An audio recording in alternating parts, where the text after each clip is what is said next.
Present continuous tense में आप सबों का स्वागत है। पहला पार्ट मैंने अपलोड कर दिया है। आप टेंस पार्ट 4 लिखिएगा तो इसका पहला पार्ट आ जाएगा, ठीक है। वो देख लीजिए, उसके बाद ये वाला देखिए तो आपको पूरा समझ में आएगा, क्योंकि उसमें अफर्मेटिव और नेगेटिव मैंने डिस्कस कर दिया है। इसमें डिस्कस करेंगे इंटरोगेटिव और नेगेटिव इंटरोगेटिव। आइए एक बार थोड़ा सा रिकॉल करते हैं। प्रेजेंट कंटिन्यूअस टेंस का पहचान क्या है? प्रेजेंट कंटिन्यूअस टेंस कहते किसे हैं? तो क्रिया के अंत में, वर्ब के अंत में, हिंदी टेंस के वर्ब के अंत में रहेगा रहा है, रही है, रहा हूं, रही हूं, रहे हो, रहे हैं, रही हो। इनमें से कोई एक रहेगा, या तो रहा है, रही है, रहे हैं, ठीक है, ये सब रहेगा। इनमें से कोई एक रहेगा।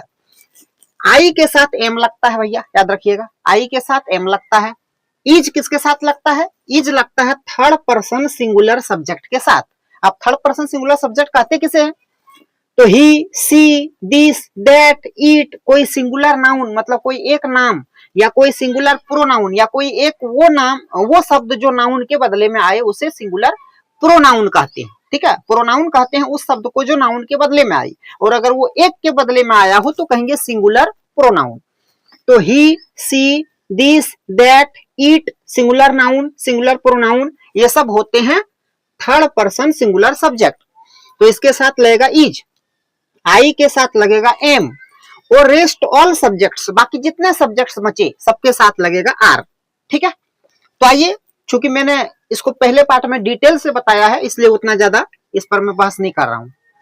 तो मेरी उम्मीद है कि जब आप इस वीडियो में आएंगे तो पहले आप उसे देख लेंगे, ठीक है। ज्यादा नहीं, 10-12 मिनट का ये वीडियो है, आप देखिए, उसके बाद इसमें आइए। तो इंटरोगेटिव किसे कहते हैं? इंटरोगेटिव कहते हैं उस वैसे टेंस को, ठीक है, जिसमें सवाल पूछा जाए। सवाल पूछे जाने को ही इंटरोगेटिव कहेंगे, ठीक है। तो कैसे लगेगा? सबसे पहले क्वेश्चन वर्ड। क्वेश्चन वर्ड मतलब कोई सवाल। क्वेश्चन वर्ड क्या, कहां, क्यों, कब, कैसे, ये पहले लगेगा क्वेश्चन वर्ड।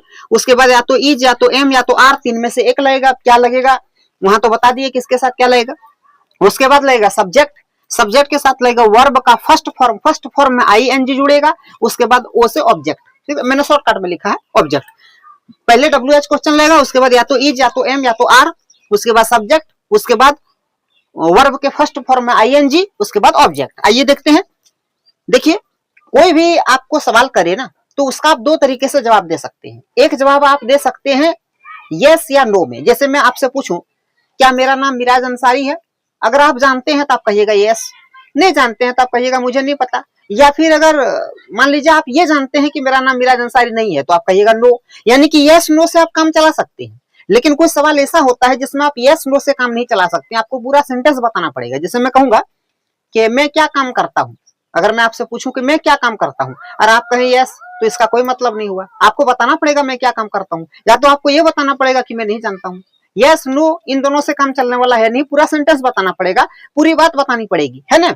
तो याद रखिए, शुरू में अगर क्या लगा हो, हिंदी टेंस के शुरू में क्या लगा हो, और अगर कोई आपसे सवाल करे और उसका जवाब आप यस या नो में दे सकते हो, तो उस क्या का अंग्रेजी वाट नहीं आता। तो सर क्या आता है?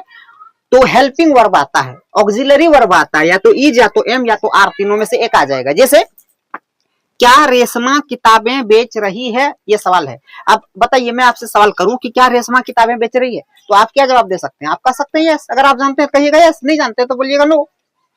अगर आप ये जानते हैं कि वो नहीं बेच रही है, किताब कुछ और बेच रही है, तो आप कहिएगा नो। मतलब यस नो से आप काम चला पा रहे हैं ना। अगर चला पा रहे हैं तो यहाँ क्या का अंग्रेजी वाट नहीं आएगा। तो क्या आएगा? Reshma third person singular number है, एक लड़की का नाम है, तो यहाँ लगेगा is. Third person singular number के साथ इज लगता है तो इज। उसके बाद क्वेश्चन वर्ड हो गया। उसके बाद या तो इज, या तो एम, या तो आर, तीनों में से एक लगेगा। तो थर्ड पर्सन सिंगुलर नंबर के साथ इज लगता है, शुरू में आएगा इज। इज के बाद सब्जेक्ट में है रेशमा, तो हो गया इज रेशमा। वर्ब में आईएनजी, वर्ब क्या हो रहा है? बेचने का। बेचना का अंग्रेजी सेलिंग है, सेलिंग में आईएनजी जोड़ देंगे, तो इज रेशमा सेलिंग। उसके बाद ऑब्जेक्ट में बच गया किताबें, तो किताब का अंग्रेजी बुक, और एक से ज्यादा किताब है तो उसमें एस जोड़ दिए, बुक्स। तो इज रेशमा सेलिंग बुक्स। कितना आसान है ना। प्रैक्टिस से आता भैया। अगर आपने प्रैक्टिस किया है तो कोई भी चीज आपके लिए आसान है। और अगर आप प्रैक्टिस नहीं किए हैं, या आप सोचते हैं कि जिस तरह से आप शॉर्ट्स वीडियो देखते हैं, स्क्रॉलिंग के द्वारा आप अंग्रेजी सीख जाइएगा, तो आप बहुत बड़े भूल में हैं, ठीक है। ऐसा कभी हो नहीं सकता। जब तक मेहनत नहीं कीजिएगा तब तक आप अंग्रेजी नहीं सीख पाइएगा, क्योंकि हम लोग शुरू से अंग्रेजी नहीं ना जान रहे हैं जी। अंग्रेजी हम लोग का मदर टंग तो है नहीं, माँ की जबान तो है नहीं, सेकेंडरी लैंग्वेज के तौर पर हम लोग जो है अंग्रेजी सीख रहे हैं। तो भैया मेहनत करनी पड़ेगी और खूब करनी पड़ेगी, मेहनत तो करनी ही पड़ेगी। आइए दूसरा सेंटेंस में देखिए, रेशमा क्या बेच रही है। अगर मैं आपसे सवाल करूं रेशमा क्या बेच रही है, तो आप क्या कहिएगा? यस, काम तो चलने वाला नहीं, नो नहीं, आप कैसे कहें? आपको बताना पड़ेगा रेशमा क्या नहीं बेच रही है। नहीं जानते तो आपको पूरा सेंटेंस बताना पड़ेगा कि हम नहीं जानते हैं। तो रेशमा क्या बेच रही है, यस नो से काम नहीं चला सकते, पूरा सेंटेंस बताना पड़ेगा।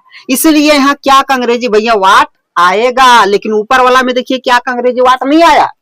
तो दोनों डिफरेंस को बढ़िया से समझिए। क्या का अंग्रेजी हो गया वाट, उसके बाद या तो इज या तो एम या तो आर। तो रेशमा एक लड़की है, एक है थर्ड पर्सन सिंगुलर नंबर, तो उसके साथ लेगा इज, व्हाट इज। उसके बाद सब्जेक्ट में Reshma, what is Reshma. Verb में आईएनजी वर्ब होता है जो काम हो रहा बेचने का, बेचना का अंग्रेजी सेल है, तो सेल में आईएनजी सेलिंग। तो व्हाट इज रेशमा सेलिंग। अब यहाँ इसमें ऑब्जेक्ट है ही नहीं तो मैं कहां से लाऊं? इस ऑब्जेक्ट ही तो मैं पूछ रहा हूँ कि रेशमा क्या नहीं बेच रही है। ऑब्जेक्ट ही तो मैं बेच रहा हूँ ना। अब मान लीजिए, सॉरी बोल रहा हूँ, ऑब्जेक्ट ही तो मैं पूछ रहा हूँ, तो मैं कहूंगा कि रेशमा क्या नहीं बेच रही है। अब मैं नहीं जानता हूँ इसलिए तो मैं पूछ रहा हूँ। अगर मैं जानता कि रेशमा आलू बेच रही है तो आलू मेरा ऑब्जेक्ट होता, लेकिन मैं जानता ही नहीं, इसलिए यहाँ ऑब्जेक्ट लेगा ही नहीं। अब आइए दूसरा देखिए, क्या हम लोग गाड़ी चला रहे हैं। आप बोलिएगा यस या आप बोलिएगा नो। आपको पूरी एक बात बताने की जरूरत नहीं पड़ी, आप यस नो से काम चला लिए। तो इसलिए इस क्या का अंग्रेजी कुछ नहीं आएगा भैया। तो सब्जेक्ट में हम लोग का अंग्रेजी है वी, तो वी के साथ आर लगता है, क्योंकि वी क्या है, थर्ड पर्सन सिंगुलर नंबर तो नहीं है और आई भी नहीं है। तो मैंने बोला था कि जितना सब्जेक्ट बचा सबके साथ आप आर लगाइएगा। तो ना third person singular number subject है ना आई है, तो जो बचा सबके साथ आर लगाना है। तो हम लोग का अंग्रेजी वी के साथ आर लगता है, तो WH क्वेश्चन तो आएगा नहीं। तो आर, उसके बाद सब्जेक्ट में है वी, हम लोग आर वी। वर्ब में आईएनजी, काम क्या हो रहा है, चलाने का, गाड़ी चलाने को ड्राइव कहती है, तो ड्राइव में आईएनजी ड्राइविंग। अब ऑब्जेक्ट यहाँ नहीं है, क्या हम लोग गाड़ी चला रहे हैं, आर वी ड्राइविंग, हो गया। ठीक, बात समझ में आई? क्योंकि ड्राइव का मतलब ही होता है गाड़ी चलाना, तो आर वी ड्राइविंग। आइए अब देखते हैं इसका अगला पार्ट, और मैं कहूंगा कि प्रेजेंट कंटिन्यूअस टेंस का लास्ट पार्ट, नेगेटिव इंटरोगेटिव। यानी कि इंटरोगेटिव तो होगा, क्वेश्चन तो हम करेंगे ही करेंगे, लेकिन उसके साथ नोट लगा के क्वेश्चन करेंगे। कैसे? और उसमें क्या लगेगा, आपको सब्जेक्ट के बाद सिर्फ नोट दे देना है, बाकी बातें ये सेम है। Question word, is, am, are, तीनों में से एक लगेगा, फिर सब्जेक्ट लगेगा, सब्जेक्ट के बाद नोट दे दीजिएगा, फिर वर्ब में आईएनजी, फिर ऑब्जेक्ट, बस सेम। आप देखिए एग्जाम्पल, क्या तुम्हारी बहन नदी में नहीं तैर रही है। अगर मैं आपसे पूछूं क्या तुम्हारी बहन नदी में नहीं तैर रही है, तो आप अगर कह दीजिएगा नहीं, तो काम बन गया। हाँ, काम बन गया, इतने से पता चल गया कि आप क्या कहना चाहते हैं। ठीक, तो यहाँ आगे वाला क्या का अंग्रेजी कुछ नहीं आएगा। तो क्या आएगा सर, क्या आएगा, सब्जेक्ट के हिसाब से इज, एम, आर तीनों में से एक का यूज कर लेंगे। सब्जेक्ट में क्या है, तुम्हारी बहन तो एक है ना, एक है थर्ड पर्सन सिंगुलर नंबर, तो उसके साथ इज लगता है, तो इज सब्जेक्ट में है तुम्हारी बहन। इज योर सिस्टर नहीं है तो note, is your sister note. उसके बाद वर्ब में आईएनजी, वर्ब क्या है सर, तैरना का अंग्रेजी स्विम है, तो उसमें आईएनजी स्विमिंग। तो is your sister not swimming. आप से क्या, नदी में एक साथ, तो in the river. Is your sister not swimming in the river. आइए अगला सेंटेंस देखिए, बार बार मैं सेंटेंस कर रहा हूँ, टेंस है ना, क्योंकि सेंटेंस और टेंस में क्या फर्क है मैंने बढ़िया से बताया है। आप मेरे पिछले वीडियोस देखिए, आपको सब समझ में आएगा। आप कहिएगा नहीं यही सब बता दीजिए, तो ऐसा नहीं होता है। अब मान लीजिए कोई स्टूडेंट है, वो 6th क्लास में पढ़ता है, और वो मान लो मैं समझाने के लिए कह रहा हूँ कि वो उसे क ख ग उसे नहीं आता है, और मास्टर को बोलेगा मास्टर साहब मैं 6th क्लास में हूँ, लेकिन आप मुझे क ख ग से पढ़ाइए। तो कहेगा भैया आप 6th क्लास में है ना, तो मैं क ख ग नहीं पढ़ाऊंगा, 6th क्लास में जो सिलेबस है मैं वैसा पढ़ाऊंगा आपको। फिर मैं क ख ग पढ़ाना शुरू कर दिया, तब तो फिर आप 6 में कहाँ है, तब जाइए आप फिर प्राइमरी से पढ़िए, फिर क ख ग से शुरू कीजिए ना। तो फिर छठी क्लास की किताब लेके क्यों घूम रहे हो, है कि नहीं, कहेगा कि नहीं। तो मैं कहूंगा अगर बार बार आप कहेंगे सर हमको बताइए कि टेंस और सेंटेंस में क्या फर्क है, तो मैं कहूंगा पीछे वीडियोस मैंने किस लिए बनाया, स्क्रॉलिंग करने के लिए नहीं बनाया। जाके बढ़िया से देखिए, समझ में आ जाएगा। नहीं समझ में आएगा कमेंट कीजिए, मैं बताऊंगा, क्यों नहीं बताऊंगा। आइए देखिए, मोहन क्या नहीं कर रहा है। अगर मैं पूछूं मोहन क्या नहीं कर रहा, आप क्या जवाब दीजिएगा, यस नो से काम चला पाइएगा, हाँ ना से काम चला पाइएगा, नहीं, आपको पूरी बात बतानी पड़ेगी कि मोहन क्या नहीं कर रहा है। ठीक, इसलिए यहाँ क्या का अंग्रेजी लगेगा, व्हाट। ठीक है भाई, व्हाट सब्जेक्ट में क्या, Mohan third person singular number 1 है, तो इज, व्हाट इज सब्जेक्ट में क्या है sir, Mohan, what is Mohan. देखिए मैं इसी में बैठा रहा हूं, पहले क्वेश्चन वर्ड, तो व्हाट, इज, एम, आर तीनों में से एक, तो Mohan third person singular number था, इसके साथ इज लगता है तो व्हाट इज, उसके बाद सब्जेक्ट में Mohan, what is Mohan, subject के बाद नोट लगता है तो नोट है what is Mohan note, verb में आईएनजी, काम क्या हो रहा है, काम क्या हो रहा है, काम हो रहा है करने का, करना का अंग्रेजी डू है तो उसमें आईएनजी जोड़ देंगे, डूइंग, ऑब्जेक्ट नहीं था तो मैंने ऑब्जेक्ट नहीं दिया, मोहन क्या नहीं कर रहा है, what is Mohan not doing, क्योंकि इसमें ऑब्जेक्ट तो पूछ ही रहा था। आइए लास्ट टेंस देखते हैं, वे लोग कब नहीं गाली दे रहे हैं, वे लोग कब नहीं गाली दे रहे हैं, आप यस कह देने से काम नहीं चलेगा, नो कह देने से काम नहीं चलेगा, आपको बताना पड़ेगा कब नहीं दे रहा, शुक्रवार मंगलवार शुक्रवार कुछ तो एगो बताना पड़ेगा ना भाई, एक बात तो आपको बतानी पड़ेगी, पूरी सेंटेंस बतानी पड़ेगी आपको, पूरी बात बतानी पड़ेगी आपको, है ना।